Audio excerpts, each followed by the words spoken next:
great lineup on tonight's show. Yes, guess what we are testing endless units of?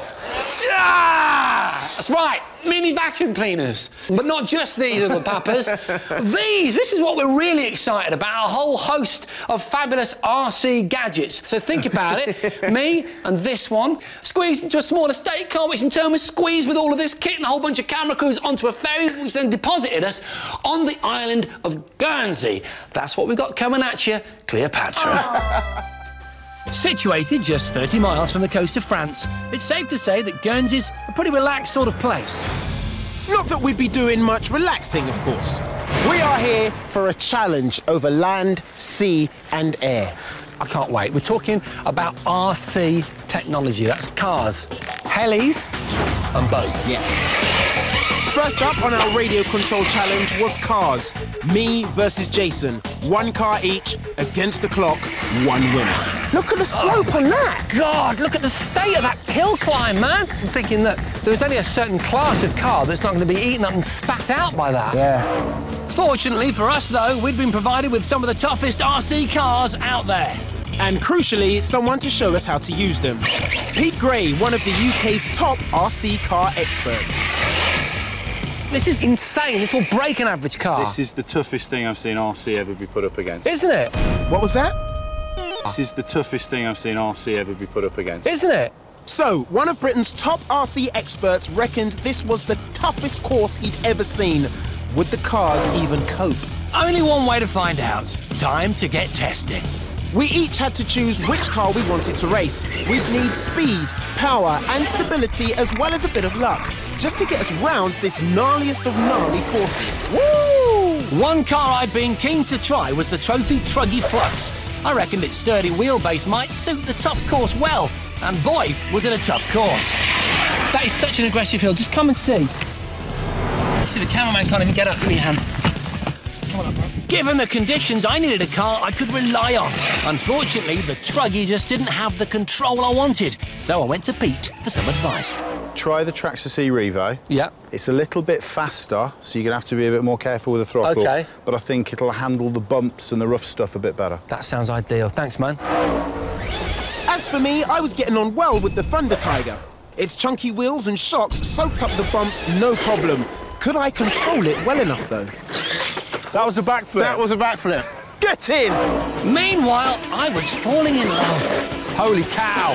The Traxxas E Revo VXL was like nothing I'd ever driven before. Oh, my Lord, look at the brakes. Capable of about 70 miles an hour, its low centre of gravity also meant it would be stable. Well, mostly. Flat tyre! Whilst Jason was having problems, I was moving on to another car, the Baja 5. It was a monster with a 26cc petrol engine that simply oozed power. And as for its engine roar... Shut the front door! The only problem, there was no reverse, so I'd have to ensure I stayed on the straight and narrow. Nevertheless, I knew it was the car for me. I, too, had made a decision, and having fitted a whole new set of specialist off-road wheels, I'd settled on the Traxxas. This is a serious piece of kit. So it was the four-wheel drive power of the small but deadly Traxxas versus the brute force of my petrol Baja. With tight bends, fast straights and a steep final section, the course would test both cars to the absolute limit. Do you ramp it over that jump there, that little lip there? Yeah. Or do you do it nice and slow? If the race is on, you've got to ramp it! Keen to put down a marker, I'd opted to go first. 3, 2, 1, go, Jason, go! I got off to a solid start and managed the first hairpin, no problem. But things soon took a turn for the worse as I entered a blind spot. Oversteering, I lost control. This is brilliant. He's upended the car. This was going badly wrong. With no line of sight and my car not responding, I had no choice but to rush over and sort things out myself. This wasn't quite how I'd imagined things going, but at least I was entering the fast part of the course. Go, my beauty, fly! I had to make up for lost time, so I revved the Traxxas for all it was worth. This is the quick section now. I took the about turn well and decided to really crank the speed up as I targeted the finish.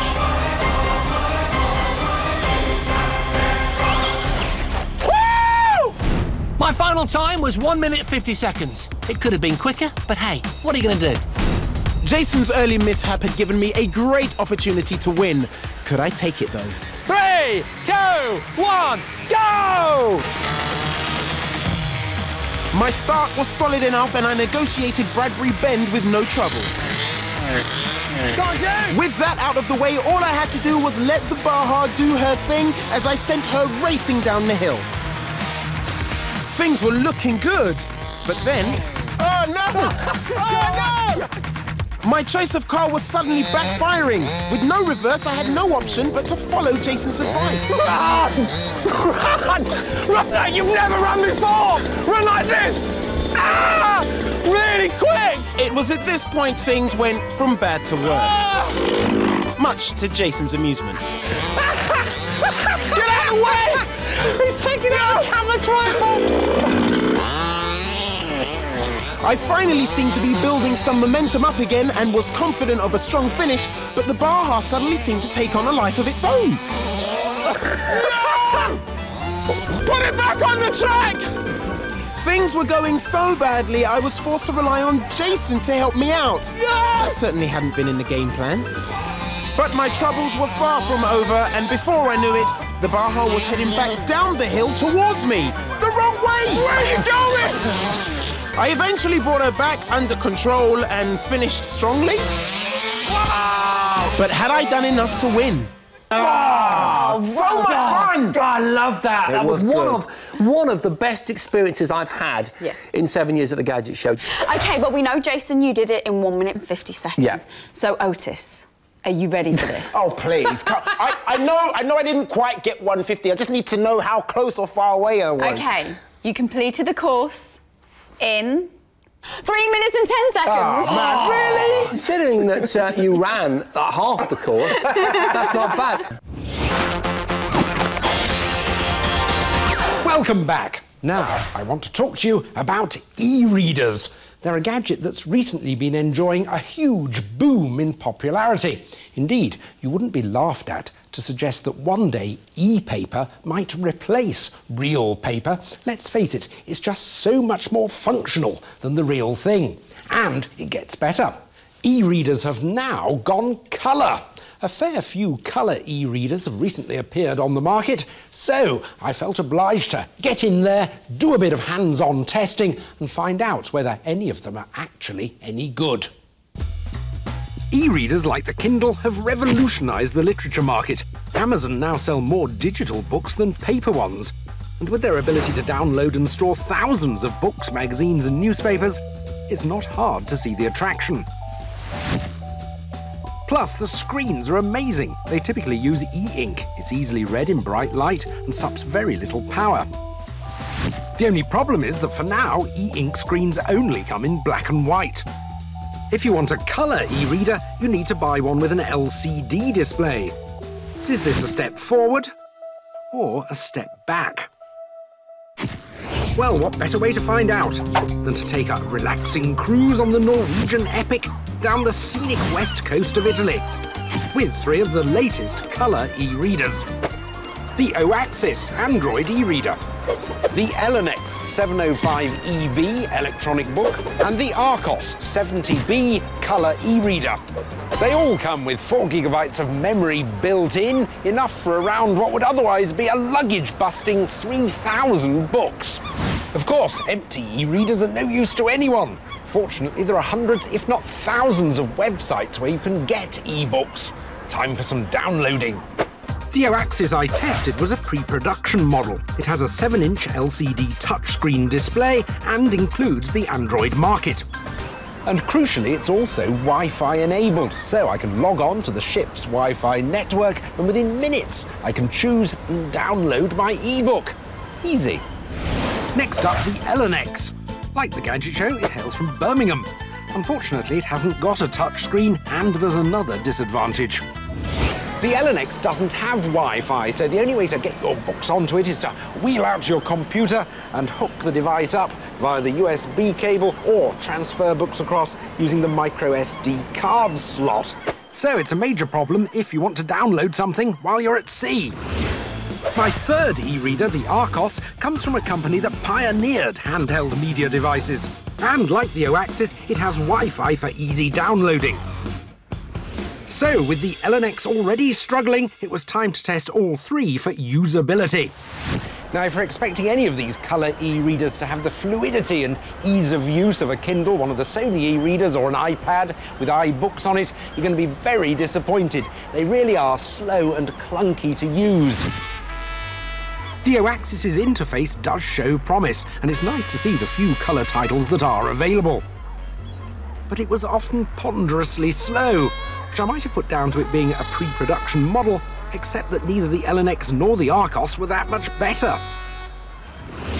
The Arcos also uses Android as its operating system, but it is a little bit brisker and slightly more responsive than the other two.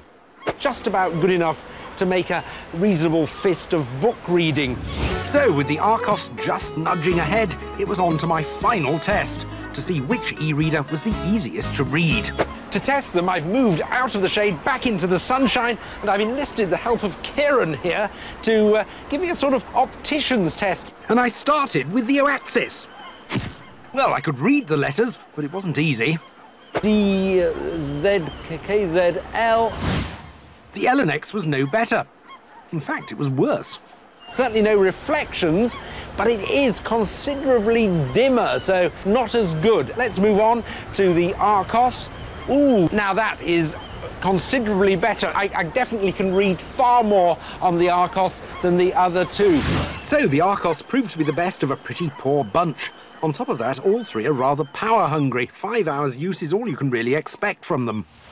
So, John, you weren't overly impressed, were you? No, basically, they're just cheap tablets. Yeah, it's funny. It's almost like they're going backwards at the same time they're trying to go forwards, because the high contrast screen with the monochrome screen and the amazing battery life of these devices, that's their real selling point, isn't it? And we haven't seen a colour version of one of those e-ink devices yet. But the closest you can get to a good colour e-reader at the moment is Barnes & Noble's Nook that's come out on the American market. Okay. It's still an LCD screen, but it's got an LED backlight. It's got a nice interface, feels more responsive. It's sort of getting there a bit. And it's supposed to be outselling the Kindle. It feels like a quality product, but the technology that enables it to be colour also adds weight, doesn't it? Which is a real shame.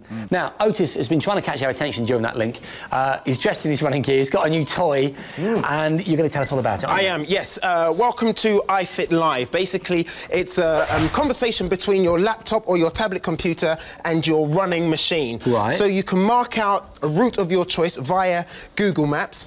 Okay, sync it with your running machine and then run down that route. So effectively, if you're running, say, the London Marathon, you can run the entire route visually on your computer screen. Exactly, yep. And that would help psychologically. You'd know exactly where you were going. Yes. I mean, I think I'd want the tablet computer or the iPad or whatever replaced by huge, great sort of virtual reality scale monitors, though. Okay, well, Nordic Track are working on a model which has a 10-inch touch screen powered by Android, so you'll be able to do it there rather than having two readouts. You'll have everything on one. Speed up a little bit, yeah? The cops will come after me if I go too fast. Well, just let's just see if we can raise their attention. Okay. In the meantime, it's time for a bit of Polly. She's been to Germany checking out a remarkable remote control technology, which even my Gadget Show standards, blammin' heck, I think will amaze you. That is... Dude, that's ridiculously quick. What happens if I press stop? It's a remarkable exoskeleton that lets a human control a robot like never before. It's called the VI-Bot. It's been designed by the Robotics Innovation Centre at German research firm DFKI to remotely control robots by simply moving your arm. And the exoskeleton is such an intriguing device that I've come all the way to Bremen in Germany to see what it's all about. And I was going to wear it to take on the challenge of manipulating a virtual robot arm. But first, I had to calibrate the exoskeleton's glove. This is critical. By clenching my gloved fist, I would engage the virtual robot arm. By opening my hand again, I would put it down. So, next step. So all the cables now are put inside the jacket. Now comes the moment. Project leader Jan explained how the exoskeleton would fit. It's like a backpack, so just a 5-point harness. We are moving her arm into the exoskeleton. With the arm in place, I was ready to start controlling the virtual robot. So you should move freely as if the exoskeleton nearly isn't there. Then it was time to switch on the hydraulic system that controls the delicately balanced exoskeleton. Wow. Great. The exoskeleton constantly monitored every movement of my arm and instantly moved with me, so there was no effort required. It's just unusual. You can kind of feel at points that it's there, but it does almost feel like someone's got hold of your arm and they're helping you to do whatever you're wanting to do. The exoskeleton has already been used to control a real robot. It was used to move a virtual robot through a tricky maze in a 3D virtual environment, while the real robot copied his every move. I was going to have a go at getting the virtual robot through the 3D maze, so I put on the headgear that gave me an image of the 3D environment. In my view, I'm seeing a 3D room, and straight in front of me I can see what must be the depiction of my mechanical arm. I had to use the exoskeleton to guide that mechanical arm and make the virtual robot weave a prong through the maze. If you want to move the robotic system, what you do is you make a fist. The interface was seamless. My every movement was mimicked by the virtual arm. It's almost like being in your own little 3D game. And it does take a lot of getting used to controlling. You have to be really precise and very accurate with your movements. But I was making good progress. Okay, so I'm nearly near the end. And eventually, I completed my task. Yeah, now you're free again. Oh, cool. I did it. That was quite impressive for a first time. Scientists hope it could be as little as 5 years before it's commercially available and can be used to remotely control machinery in hostile locations, like nuclear power plants and the deep sea. Welcome back. Now, this week's challenge is all about this stuff. RC models like this gnarly beast here. Yes. Our challenge was to race them. So we packed the best RC vehicles available into at least 4 vans. And we were transported from the Gadget Show's hometown in Birmingham down to the Channel Islands, Guernsey, to be precise. Look at it, glistening there. Our first port of call was around about here where we found the most exquisite radio control test track you could possibly imagine. There, we unloaded all the cars, we had a race, and I think I won that. Yeah, you won that one. All right, then we packed the cars back into the vans, but not before we unpacked the helis.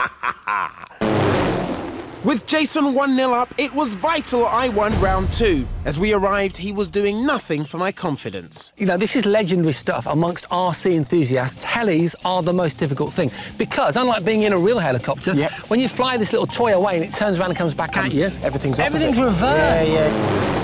Fortunately, help was at hand in the form of the Gadget Show's engineer extraordinaire, Grant Cooper.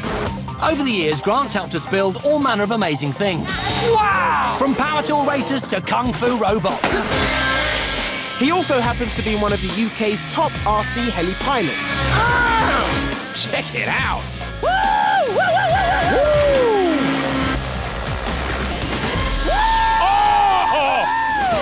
That's great stuff, man. That was amazing. I mean, what are the basic skills that we need? Because we're both complete novices when it comes to helicopters, no experience at all. It's a bit like playing a drum kit, trying to use your hands with one rhythm and your feet something completely different. Yeah. Okay. You've got the main controls for the head of the helicopter, so that tilts your helicopter forwards, back, left and right. Then you've got the rudder on the left side. That actually moves your helicopter, changes the direction. So, that all sounded easy enough. Sort of. We've been supplied with an impressive array of choppers to test fly. We'd have to then select one for our Battle of the Air individual time trial. There are 2 basic types of radio-controlled heli. Those with counter-rotating blades offer greater stability, although come with less directional control, whereas double rotor blade choppers, although harder to fly, ultimately offer more speed and manoeuvrability. Let's do it, baby. Let's see what we got. For my maiden flight, I was going to try the Vapor CX counter-rotational. Wow, look at this thing, man. Woo! See, it's very stable in the hover, but actually going anywhere directionally with it, it's really difficult. If I want to move to the right, look, it doesn't really want to go anywhere. So, Jason had dismissed the Vapor, and now it was my turn to take to the skies, and I too had picked out a counter-rotational model. So this here is the Eurocopter. Now, I'm told this should be a relatively easy one to get to grips with, so here goes. This chopper is supposed to be really easy to fly and very reliable. You can even set a throttle limit which controls exactly how high and far you want it to go. All went well at first and I was feeling confident until a slightly unscheduled landing. Oh, and there's the landing. The damage seemed minimal though, she'd only lost a skid, so I sent her up again. As my feel for her improved, so too did my confidence, and I sent her soaring. But then... Wow! Whoa! Obviously, my landing must have caused more structural damage than I realised. Back to the drawing board. Meanwhile, I decided to go up a level. The double-rotor neon blaze should offer greater speed and manoeuvrability, and thanks to the finely tuned components, you should get very direct and precise control. If you know what you're doing. Worryingly for us both, Jason's crash started an unfortunate trend. And we realised that flying radio-controlled helis is much harder than either of us had ever imagined. This one, the Thunder Tiger Innovator Expert, that little bit at the end worries me a little bit, is the most sophisticated of the helicopters that we've got here today. The Thunder Tiger boasts superlative mechanics, speed control and gyro. It should be an absolute dream to fly. No. Has anyone got any glue? No.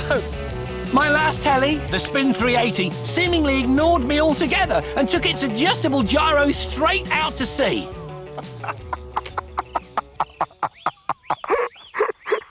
So the training period had been a mixed bag, but it had taught us both a lot about what we could and couldn't do with an RC heli. Right, let's do this race, man, before we destroy any more. In truth, most of the crashes were down to our own inexperience, rather than the chopper's performance. But never mind that, it was time to choose our weapons. In the end, I decided on the Vapor. It had, after all, been the most stable in testing. And I'd settled on the Neon Blaze. Even though I'd initially crashed it in training, overall, I'd found it the most responsive to fly. To win the race, we'd have to complete 2 figure-of-8s around the flags as quickly as possible. With the wind picking up, we'd both have to be on top of our games. Yeah, good luck, mate. Thanks, man. All right. After a solid takeoff, I steadied the Blaze and focused on the first flag. Steering carefully into the wind, I brought her round before dropping the nose and setting my sights on the next flag. Woo! Go on, baby! It was going well, and I was confident of recording a good time. But then, out of nowhere, I lost control. Game over for me. Jason's misfortune had given me a great opportunity to win this part of our radio control challenge. This was it. Destiny was calling.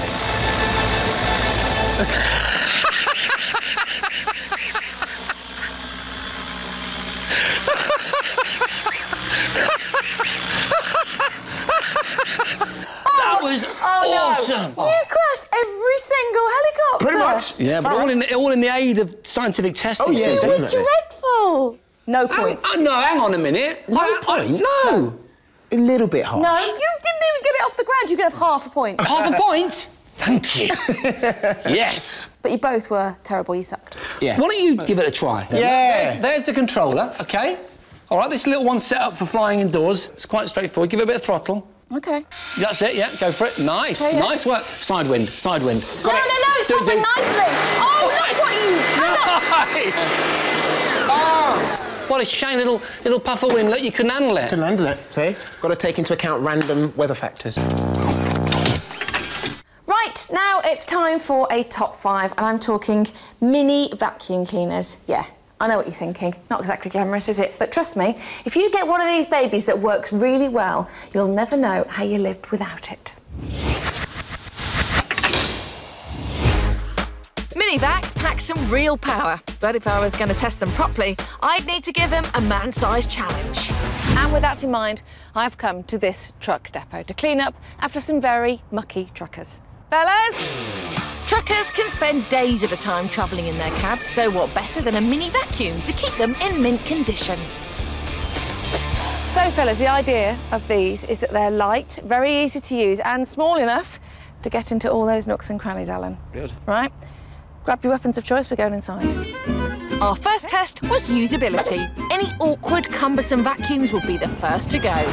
So we got to grips with them around the depot, from stairs to stains and spillages. Callum, so messy.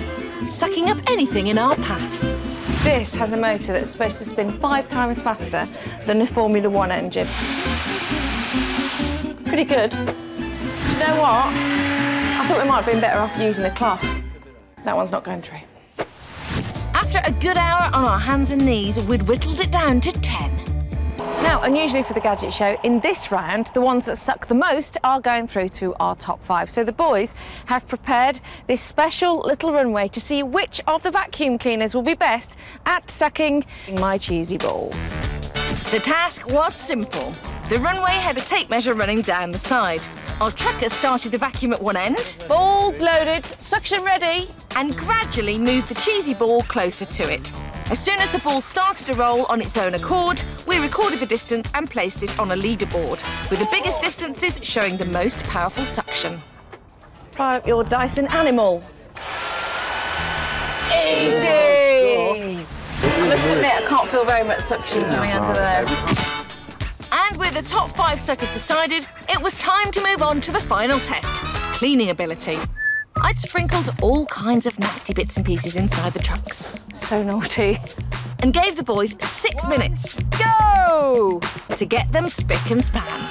But while some were blitzing through the mess... 3 minutes gone! Others were taking their time to tackle the dirt. 6 minutes! Stop vacuuming!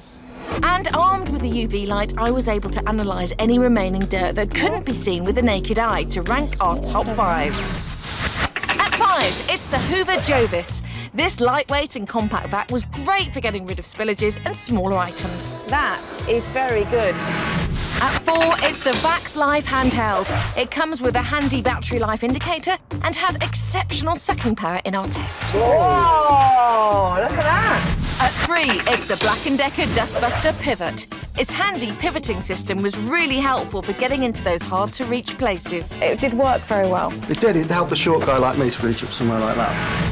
At 2, it's the Dyson DC35. This compact and lightweight vacuum performed well in every test and comes with a handy long-reach attachment. Fantastic. It's not heavy though, is it? It's not heavy at all. And at 1, it's the Dyson Animal DC34, finishing our final test in under 3 minutes. It quite simply swept the floor with the opposition. Oh, listen to the power.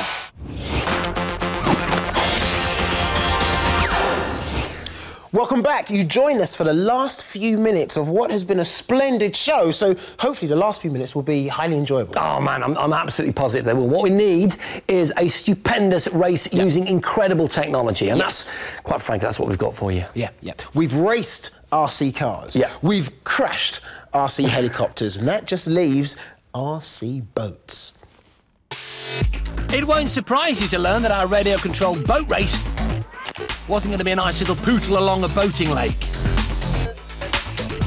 Oh no. For this challenge, we were going to be taken to the middle of the English Channel to race our boats to Herm, a tranquil island a few miles off the coast of Guernsey. Herm itself might be peaceful and still, but the sea over to it isn't, and we'd have to contend with breaking waves and wakes from all the other boats using the waters. It was going to be epic. First up, though, we'd have to choose which boats we'd race, and, again, we'd been supplied with a great selection. There was just one problem. Most RC boats aren't designed for the open seas. The waves are far from helpful. Do it, man. Things started promisingly, though. The Pike was a lightweight, nippy little vessel, and on a flat lake, she'd have been great fun. I had concerns about her on the sea, though. She was just too small. Meanwhile, I was enjoying the Formula Nitro hydroplane, a fiberglass-hulled TWOP scale version of a real-life championship-winning boat. Never mind that, Otis. Check this out. This is the Traxxas Spartan. Apparently, it's capable of about 65 miles an hour, so it really is a contender for the big race out there in the open ocean. OK, that's quick. That is very quick. Powered by LiPo batteries and with an innovative water cooling system, this thing flew. I loved it. But there was a problem. It's taken off. I mean, it's very, very quick, but it's almost too light for the power it's capable of exerting. It was seriously fast, but I couldn't go into a race with a boat that flipped like that, could I? Look at that, it's upside down. Meanwhile, I was increasingly sure that stability would play a factor and had picked out another twin hull, the Venom King of Shaves. I'm looking forward to testing this one out. This one should be quite cool. Although not as fast as some of our other boats, the Venom was no slouch with two 2,800 kV outrunner motors. Oh, I like that. Her stability, however, was second to none. There's hardly any air in between it and the water at all. Decision made. That's the King of Shaves, baby! With Venom power. I'd really fallen for the Spartan, but the front of the boat kept rising up, and so, in the hope that it might add stability, I experimented by adding more weight to the hull. I liked what I was seeing. That thing is fast, man. Look at it go, look at it! Satisfied that my modifications had done the trick, I'd made my decision. Wow, really impressive. It was time to race. We'd both been provided with a rib from which we'd control our RC boats. Before long, we'd reached the start, about 1.5 miles from home. The winner would be the first one to get his boat into the harbour, which seemed a very long way off. It was the stability of Otis's Venom against the speed of my Spartan. Are you ready, baby? 3, 2, 1, go! I got a great start, and it looked like my Spartan was going to blow Otis's Venom out of the water. Come on, my beauty! The speed of this thing's incredible! I can't believe the speed we're doing! I was worried I'd made the wrong decision, opting for stability over speed. Come on! Come on! To my relief, though, the choppy waters forced Jason to go easy so he didn't flip the Spartan. With its twin hull, the Venom more than coped with the rough conditions and even sneaked into the lead. You can do it, bad boy! Come on! I was getting concerned. Had I added too much extra weight? The only question in my mind right now is whether this V-shape with the extra ballast is the right decision to go with. This is so choppy. The water's incredibly choppy compared to where we practiced. But as we left the rough open waters behind and neared the relative shelter of the island, Jason started gaining on me. These boats are virtually neck and neck. There's not a great deal in it. You can do this, you can do this, come on! There was nothing between us as we neared halfway, but I could sense that Jason was itching to push this Spartan. Get ready to feel the speed, baby! Let's do it, let's go! The stability of the Venom had kept me in the race so far. Yes, baby! That's what I'm talking about! But on the flatter waters, it was definitely advantage Jason. Come on! And I could only watch as he disappeared into the distance. This was why I'd chosen the Spartan. I revved her engine and watched her build an insurmountable lead. Take it! Let's do it! But with the finish line in sight... No, get to the boat! Get to the boat, quick! Disaster! Can't believe it, man! With my boat upside down and in real danger of sinking, I had no choice but to rescue her and hope I could cling on to my lead. Jason's struggles meant I was definitely back in the race. Come on, it's in the bag. Come on.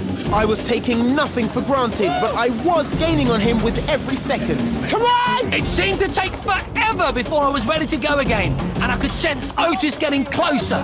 I couldn't believe it. With the finish line in sight, I cruised into the lead. This is brilliant! Surely nothing could stop me now. Yes! Yes! Come on, my beauty! Let's go! Go, go, go, go, go! He's back on! It's too late! It's too late! There was nothing I could do but watch Otis take the win. My gamble with the extra ballast hadn't paid off. Yes!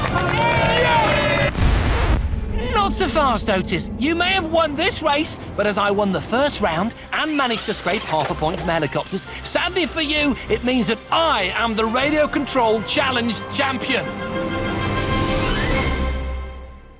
Yes! Congratulations, Thank you. Just a little half point. That's all it takes, though. A victory is fine, whether it's half a little point of a victory or just a big point. Do you know victory. what? I would never, ever let you two know one of these ever again. I think that's probably fair. But do you know what's weird? Both of you can land an actual plane. Yeah. And I would never get in a plane with either of them. Yeah, but you'd stand beside us while we operated one of these bad boys. Yeah, these look like amazing fun. So it is 1 win to Jason. Until next time. See ya. See you next time.